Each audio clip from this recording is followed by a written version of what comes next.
페이커는 분명히 2014년에 실패를 했습니다. 팀이 월드에 나가지 못했고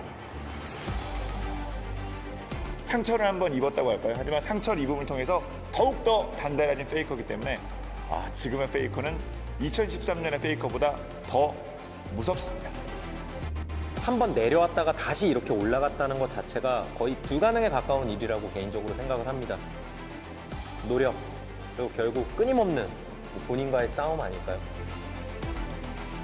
그냥 시즌 3랑 지금이랑 비교하면은 그냥 여러 방면에서 뭐든지 더 잘하는 것 같아요, 그냥.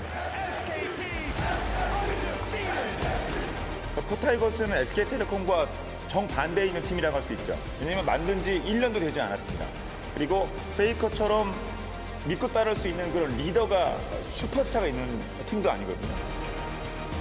엄청난 이변까지는 아닌 것 같아요. 전 개인적으로 코타이거즈가 SK텔레콤 T1의 전승 우승을 저지하는 팀이 될 것 같고 저희는 이길 수 있다고 믿고 있고 그거대로 연습해서 이겨볼 생각입니다. 쿠가 분명히 대회 때 잘해서 나온 거겠지만 저희는 다른 팀과 다르게 쉽게 무너지진 않을 겁니다.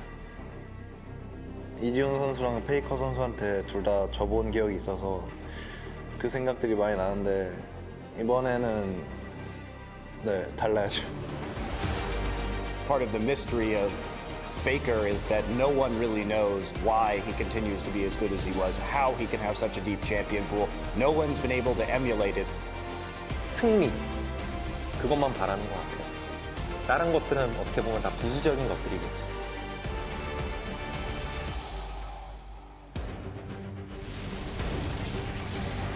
Faker wreaking havoc inside the base. It's time for SKT to make it to the finals undefeated. KOO will get themselves the ace, will get themselves the base, and will earn themselves a shot at the Summoners Cup in Berlin against SK Telecom.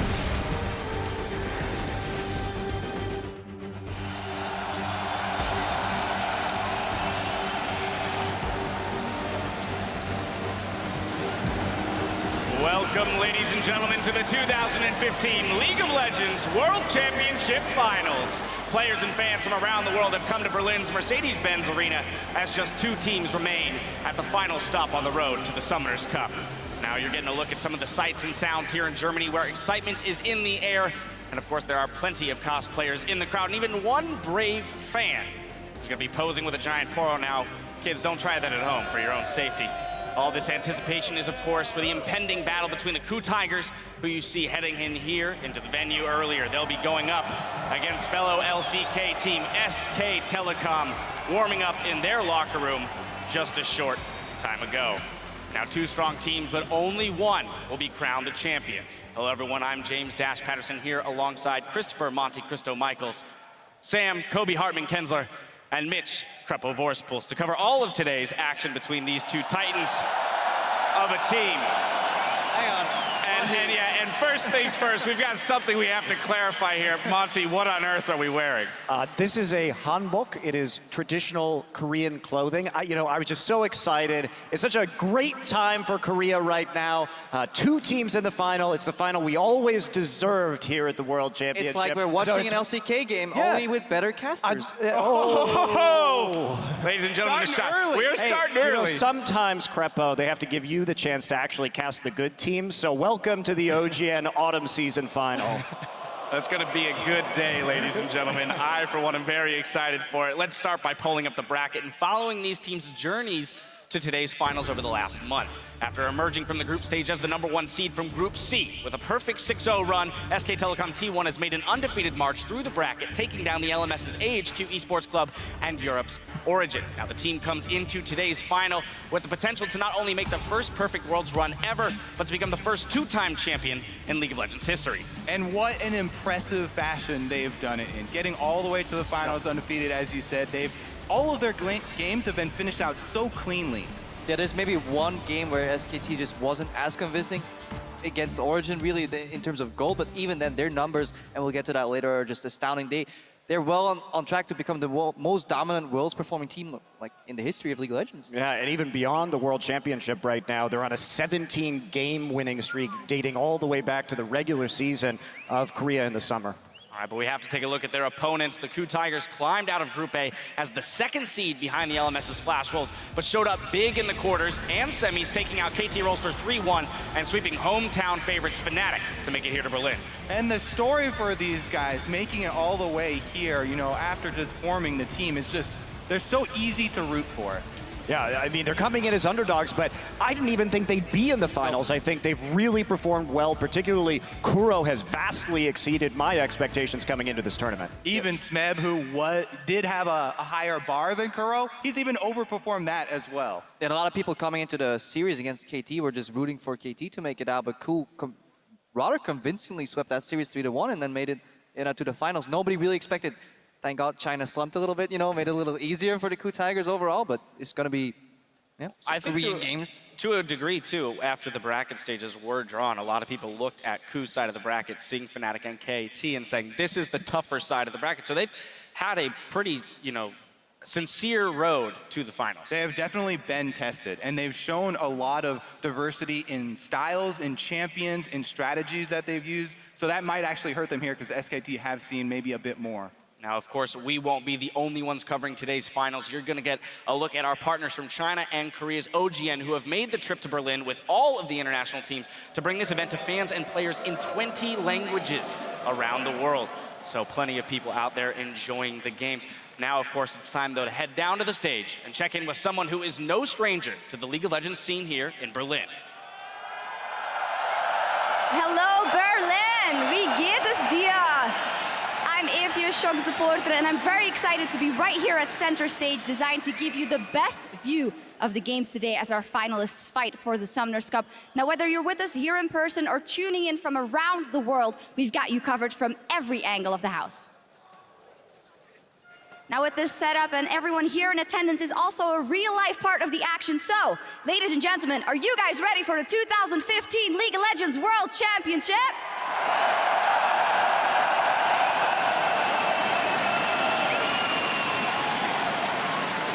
Well, you guys sound about ready, so now let's check in with the guys that will be casting the series today.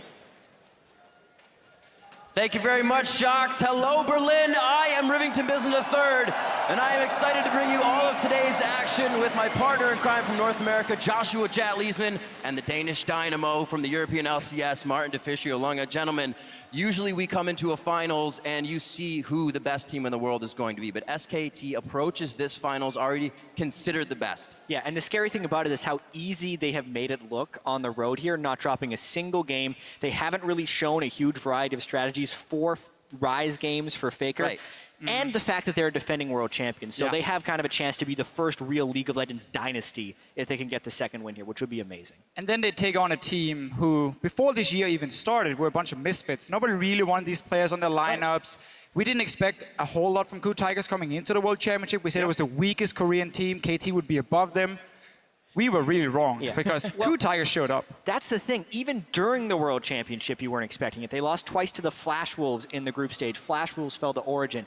Many people, pretty much everyone, was expecting Fnatic to beat KOO in those semifinals, but it was 3-0. They were even underdogs against KT in the quarterfinals. So every series they've gone to, they have looked to be the underdogs. Same story here, though.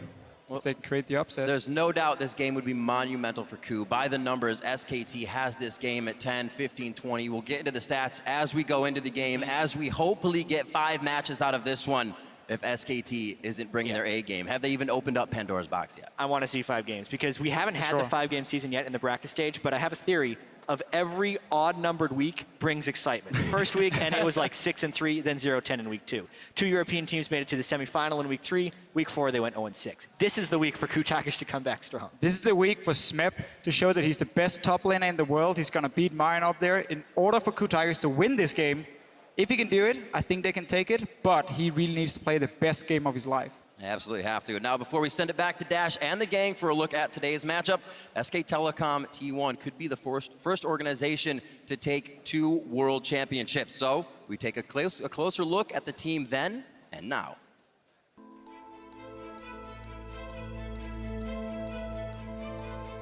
SK텔레콤 그렇게 대한민국의 최고의 팀이기 때문에 그 선수들도 본인 가슴에 있는 SK텔레콤이라고 하는 그 타이틀, 나는 SK텔레콤 팀의 팀원이라고 하는 그 프라이드라는 것도 본인을 어떻게 더욱더 열심히 할 수 있도록 만들어주는 그 힘이 됐다고 생각을 하고요.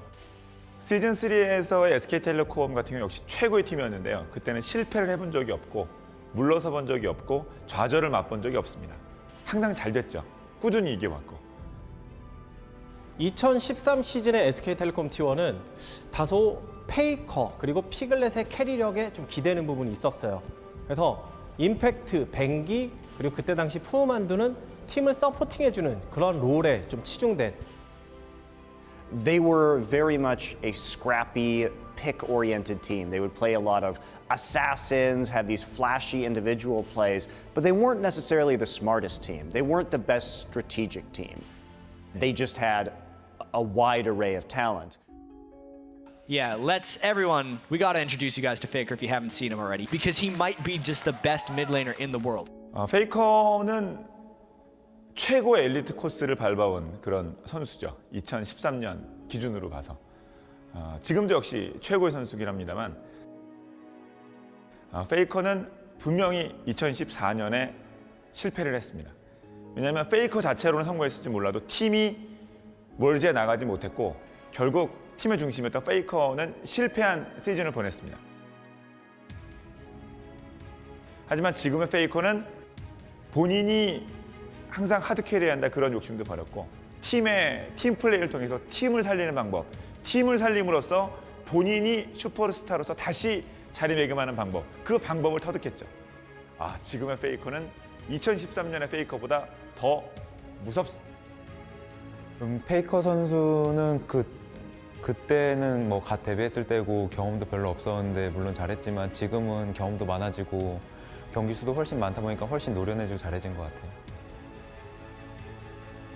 저는 이번에 SKT가 우승을 하든 우승을 하지 못하든 그거는 크게 중요하지는 않다고 봅니다. 이미 페이커는 전 세계에 유일무이한 존재고 다시는 등장하지 않을 그런 스타라고 생각해서 Right now, mid lane turret also goes down. The flash engage from Faker. Yeah, there's the Rune Prison in there. All of the spells, all of the time. Faker, the 1v1 against Pawn. Returning to the stage, your 2013 world champions. Lauren just eviscerates. Why is it easy? Who gets it? Bang, bang, he wants to shoot First blood goes down It's for time for Bangy. SKT to make it to the finals undefeated. Fast forward to now, and it's less about those flashy plays and more about dominance on the map, dominance in the macro game. Season 3, it was a lot about Piglet and Faker, whereas now it's much more about Marin and Faker, and Bang is more of a reserved role within the team than the AD carry used to be. They still have that same level of individual skill, but the strategy has gotten much, much better through experience with a lot of these players. 일단 시즌 3랑 지금이랑 비교하면은 그냥 간단하게 말해서 그때는 지금보다 못했던 게 맞은 것 같아요. 한번 내려왔다가 다시 이렇게 올라갔다는 것 자체가 거의 불가능에 가까운 일이라고 개인적으로 생각을 합니다. 이게 가능했던 거는 아무래도 정답은 되게 단순한 것 같아요, 의외로. 노력, 그리고 결국 끊임없는 본인과의 싸움 아닐까요? 이게 되게 단순해 보이면서도 실제로 이걸 못하는 선수들이 훨씬 많습니다. 지금의 시즌5 SK텔레콤은 시즌3의 승리 이후에 큰 패배를 맛봤습니다. 시즌4에서는 특별히 우리가 기억나는 건 한 적이 없고요. 시즌5 초반에도 역시 우리에게 실망을 안겨줬습니다. 그리고 기대를 했던 MSI에서 또 큰 좌절을 맛봤죠. 실패를 맛보고 그 좌절을 딛고 일어나고 그 어려움을 해결을 하고 이 자리에 다시 우리에게 나타난 SK텔레콤이기 때문에 시즌3의 SK텔레콤보다 시즌5의 SK텔레콤은 더욱더 강하고 더욱더 확실한 승리를 만들어내는 것 같습니다. A brief history lesson for you there about SKT. I mean, the organization itself much bigger than that, and we'll get right down into that. As we close into game one, let's look at how these teams have performed historically, starting with SKT. Yeah, let's definitely start with SKT because this is a team with such a storied history of esports success. You know, it's not even just Korean esports, and not even League of Legends. Before League of Legends even existed, over a decade of StarCraft success with famous players such as Slayer's Boxer. And then when transitioning to League of Legends in Season 3, they were able to win the World Championship within 6 months of forming the roster. Well, I mean, that's just how it has been with SK Telecom. They are the premier esports organization within Korea. They always have access to the top players. Everyone wants to play for this team. So it's led to a long, many years of success and many years of dominance in many titles. Right, and then of course, if we narrow the microscope to just this year as a team, their record has been absolutely phenomenal, spring through summer, and only getting better, Monty, as the year has gone on. As you mentioned, that 17-0 streak that they're currently on in terms of games.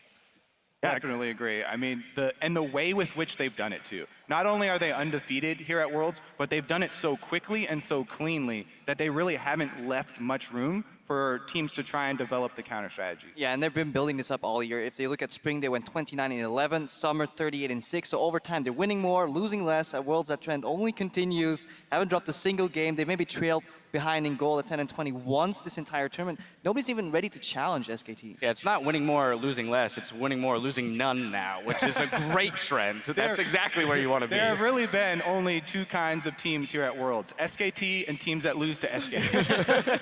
Maybe teams that haven't played them yet. Right. It's very easy categorization. Well, of course, then, too, we do have to look at the fact that they have only lost 2 series this entire year. The first one, EDG at the Midseason Invitational, and the second one, CJ Entis in the LCK Summer Split. So from a series standpoint, when you ignore their, minimal losses here and there, only 2 series dropped in an entire year is a scary sight to be walking into when you're about to step on stage across from them in a 5-game series for the World Championship. I think such a huge part of that has been the development of Marin and his growth on this team, turning into such a good shot caller and such a prominent top laner when the meta shifts to top lane. Now, we've spoken about the fact that SKT has taken home the top prize in their first year as a team, while their opponents, the KOO Tigers, are looking to do exactly the same thing here today. And this is such a great story with the KOO Tigers. These were guys who, when the Korean scene consolidated from 2 teams into 1, there were a lot of players that were left over, and so Najin lost 4 of their players, so we call them Smeb and the Najin, Smeb from Incredible Miracle. But while we talk about SKT and how much infrastructure they have and how nice their practices facilities are with walls of trophies, when I first visited the KOO Tigers house, it's a new team. It's like 6 guys in a small apartment. It was just the players and No-Fei, their coach, also former Najin player. So they started out without many of the luxuries or support that a lot of these top Korean teams have. And they have been so scrappy and stuck it out. And through really sheer force of will, they've made it to the World Finals. Yeah, and talk about improvements in top laners. I mean, you talked about where they got these players from. Smeb's reputation last year, very different from his reputation this year. Yeah, they even used him in highlights. Really, like, you died to Smeb, really? Yeah, like that's something that would destroy your confidence back then. Yeah, back then. But also, they're just so tenacious, the KOO Tigers. They don't really give up because they haven't had that really easy road like SKT have. They've had ups and downs. They've had tournaments where they came in like super hyped and suddenly, didn't all go all that great. And then now they're at Worlds, like, nobody expected them to be in the finals. People expect them to lose against KT. They just shrug it off. They even have the little, let's make this place into a library trash talk going for them. So I just really enjoy watching them. Yeah, their comeback, after the huge bump that was IEM, and the ensuing weeks back in Korea after that, it's been such a huge resurgence for this team to get back to this level. Yeah, I mean, IEM, for me, that's still the biggest upset in League of Legends history. The KOO Tigers losing that best of 3 to the 12th, the last place Chinese team, WE, was such a shocking turn of events. But they had the fortitude to bounce back, like you said, and now they're on the biggest stage. I think a large part of that, too, we've looked at their drafting phase, especially recently in the World Championship. We're coming out of the drafting phase saying, well, the coaches have put together a phenomenal, toolbox that the players then get to put to use and style on other teams with. Yeah, absolutely. The diverse champion pools come from almost every player, too. They just talk about tools, like each player is bringing so many to this. And it's real important at a tournament like this Worlds, where there have been so many changes. The KOO Tigers have had a real advantage pulling out a lot of these things that are strong in the patch, where other people have been taking a lot longer to actually pick those champions up. All right, well, when it comes down to it, KOO have everything to prove today going up against a team that has beaten them many times before. Now, before we look at the matchup specifically, let's hear from Smeb, who admits that he had some questionable games over this year's LCK season. 제가 SK에서 너무나 많은 경기에서 그런 약한 모습을 많이 보여줬어요. 그리고 저 자신도 그렇게 생각하고 있고 그래서 그런 평가에 대해서는 저는 당연하다고 생각해요. 그리고 그 평가들을 이번에 좀 엎을 수 있는 그런 기회라고 생각하고 저는 아린 선수가 지금 정말 새 채탑에 좀 근접해 있는 선수라고 생각하는데 결승전에서 그런 선수를 이긴다면 정말 더 기쁠 것 같아요. Notice how he snuck the word close in there. He's close to the best top laner in the world because Smeb himself very well might close. be. They're sitting right That's right. across from each other. They're one game away, or 5 games, or three wins away. Well, anyway, let's take a closer look at that matchup specifically, Smeb versus Marin. We've put so much focus on Smeb as a player for KOO, but just on the flip side as well, we mentioned that Marin is a big part of their wins. I mean, both these guys are topping the rankings. So, like, if you look at both Marin and Smeb individually, it is impressive. But what stands out even more is that Smeb gets less, but performs even better than Marin in this tournament. If you look at just damage done, he gets less gold overall from his team, but somehow deals more damage. And those two are by far the best top laners in this tournament. I do really want to jump on these stats because people are going to go waving these around, and I don't think they're necessarily signify which of these is a better player in isolation, but more signify how these two teams have gotten to the finals. SKT, their entire team has gotten ahead in the lane phase, and then they transition into a mid game where they apply pressure at multiple points, and they finish it out very quickly. So Marin actually has also the highest CS per minute of any top laner. And the damage dealt to champion stat is actually a bit warped there for Smeb, because that's just damage dealt to champions. Marin is doing a lot sort of PvE work for his team. And the way that KOO have gotten here is through winning team fights. And they've needed Smeb not only to solo kill his opponent, but also come in and win them team fights. And in the 5-on-5 fights, whether it's 1-on-1 or 5-on-5, he comes up with these clutch plays over and over. This is where I want to turn to Monty because I want to hit on Marin first in this matchup.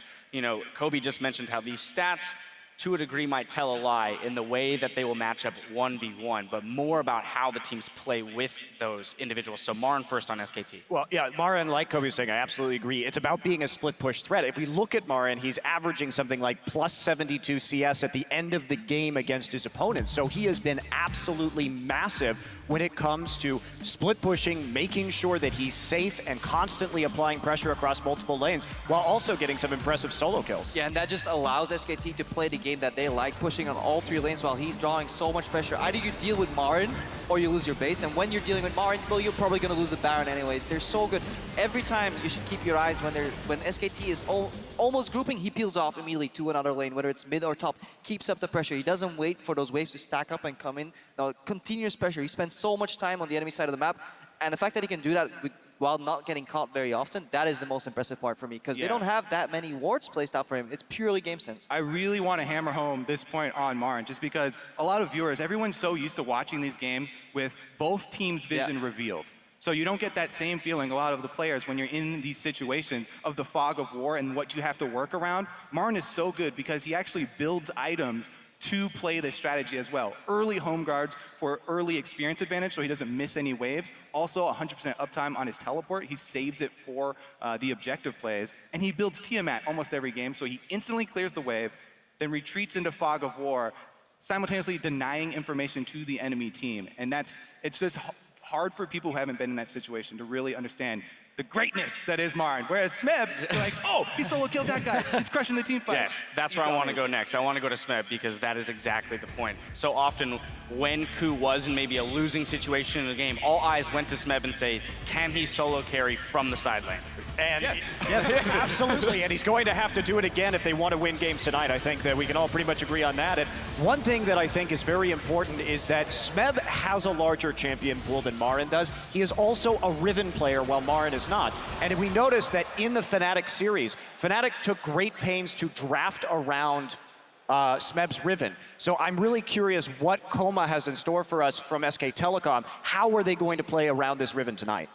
And I think that they will have something prepared because, yes, people are saying Marin's only played a lot of Fiora and a lot of Renekton. That's that's not a very deep champion pool, but they haven't been pressed, as we've been talking about. And last time SKT played the KOO Tigers, week 9, back in the regular season of the LCK, it was Marn who was counter-picking Smeb. They were prioritizing, the KOO Tigers were prioritizing Maokai, and Marn kept picking the Fizz over and over into it and punishing him. I got to move us through the rest of the lanes. Moving over to the jungle. I know. There's going to be so much focus on this top lane, and we will get to talk about it more, I promise, gentlemen. To the jungle, though, Bengi, Hojin. Interesting champion pool thing here, because we saw Hojin come out with that Zac when we were questioning how teams were going to react to Gragas being out of the tournament. Well, he pulls in the Zac. Bengi went for the Jarvan. Two very different junglers. Yeah, they obviously share Elise and Rek'Sai here as jungle picks, but it goes multiple directions, and these champs are very likely to stay up. Nobody's going to ban Zac, nobody's going to ban Jarvan or Evelynn, so we could see a repeat performance. I'm still not sold entirely on the Zac. I don't know how you feel about it, Monty. I think it's great for team fighting, but it did show a lot of weakness in the early game, because I think the Zac combined with Hojin's style of jungling leads to some problematic underfarming. Hojin finds really creative ways to get behind an experience while still not... Well, okay, so team fighting, a very important thing for the KOO Tigers. Moving to the mid lane, though, I want to focus on KOO, because we have pointed him out as a possible weak link for the team, but really, he's been but he's been overperforming this tournament. He's been performing very well. The only sad part, or the bummer for him, is the fact that he's going to have to go up against either Faker or Easy. Well, I mean, coming into this, we can talk. KOO has definitely surprised me. I did not expect him to reach this level of performance at the World Championship. He's been very reliable. He actually has more earned gold per minute than Faker does. Now, the problem with that, though, is that Faker does more damage than KOO does with less gold. So we see that while KOO is a great player and he's doing very well, he still has problems when it comes to reaching Faker's level of efficiency. Yeah, we looked at the stats there for damage dealt per gold earned. So Faker earned less gold, dealt more damage. He's actually the second out of all players in this entire tournament in terms of damage efficiency, in terms of gold. The only player to top him was NL with some massive AoE Jinx rockets, and that's cheating. So Faker, even though people are saying he's dying a lot or he's not doing the most for his team, he's pulling so much aggro, earning less gold, and still topping those damage charts. And again, you have to be careful with stats also like gold earned, because sometimes it is a team deciding to give open lane farm to one of the players. Sometimes there's gold sitting there on the ground, and the players just can't pick it up. Can't get the CS, but whereas, players like Faker, players like Marin, you'll see them hit every single one, even when they're trying to clear. Let's move on to the players that don't have to worry about picking up gold off the ground, because it just falls into their pockets by virtue of being around. Hey man, that relic shield is really hard to progress. That's true. All right, I'll give that to you. You have about 45 seconds down the line to talk about these supports. What I love about SKT versus KOO in this matchup, just about wards. Briefly, KOO places a lot more wards than SKT, but SKT clears a lot more wards. So it's about vision versus vision denial, and it's going to be very interesting to see how they play with the vision on the map. Also, the games have gone longer for the KOO Tigers, so they have been spitting out those Sightstone wards and stuff like that. Gorilla, though, champion pool has been amazing. It allows him to do so much. All right, well, with those players and matchups in mind, I'm sorry. I wanted to, but he gave me the it's okay. All right, well, with those players and matchups in mind, we want to know what you think. So get on Twitter and tell us, which player do you think will have the biggest impact in today's final and why? Remember to tweet your responses to @LOLesports and be sure to include the hashtag world so we can let you weigh in later today. I'm so happy that they changed top laner so people come like, hey, impact. Impact, exactly. No puns. All right, if you weren't able to join us here in Berlin for today's finals, you can still catch all the behind-the-scenes action from the best seat in the house. Just follow LCS Esports on Snapchat and keep up with the day's festivities via our live story. If you are here in Berlin, though, be sure to share your world snaps and lend your perspective of the event. Now, of course, the time is almost upon us for these two teams to do battle for the Summoners Cup and the title of World Champion. So let's take a look around the venue where our finalists will hit the Rift. And guys, I mean, this venue is absolutely insane. The setup for it, and there, it's very loud.